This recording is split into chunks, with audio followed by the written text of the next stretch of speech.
Hello and welcome to BackPanic. Today we're going to look at the grain N plan in SoilMate by starting on the lab results screen and generating a recommendation for my sample to the right-hand side. I'm going to make sure I give that recommendation a name and confirm my soil texture.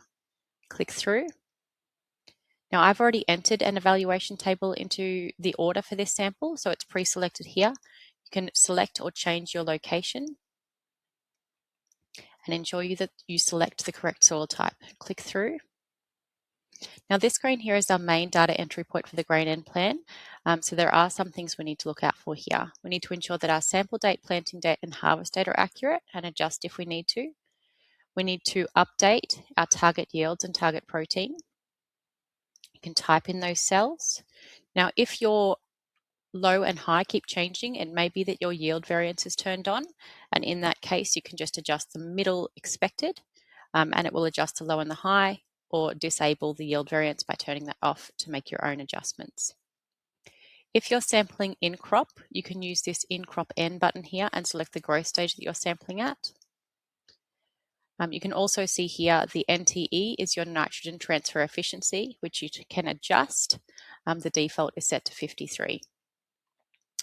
This bottom section here is about your sample results. So we can see I've got my surface sample with a bulk density of 1.3. I can adjust that. I need to ensure I have an evaluation table selected. For my subsample, I have a bulk density of 1.4, and I need to also ensure that I have an evaluation table selected. If not, select it from the list. We can also adjust the depth weighting for this one too. At the moment, it's both 1.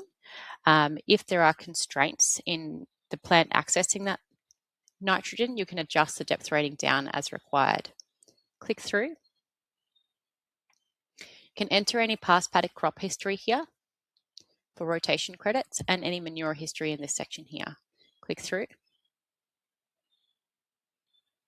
When your recommendation has been opened, go back to the evaluation tab in the top left corner and click on grain N plan on the right hand side.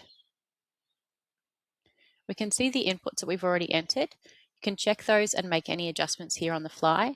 If you don't have an organic carbon in your test result, you should also enter a non-tested OC into this cell here. When you're ready, click on Calculate and click Preview to see the standalone grain N plan report.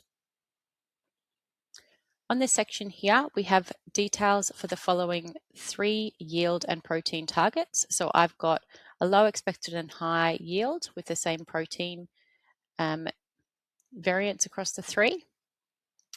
Looking down the list here, I can see the N required for the rest of the crop varies depending on my yield, but if I look at my expected, it's 211 kilos per hectare. If I continue to scroll down, I can see the total N available to the crop, which is 78 kilos a hectare, and this is based off my sample test results, mineral N, and any rotation credits.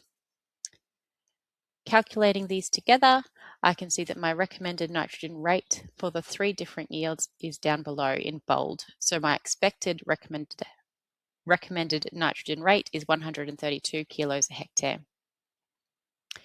You can print this to your printer or save that as a PDF, or you could also email this to yourself. The grain N plan is also included as part of the primary report. When you go to the details and report section, you can see that it's the last item on the list and is ticked by default to be included in your full recommendation. Thanks for joining me.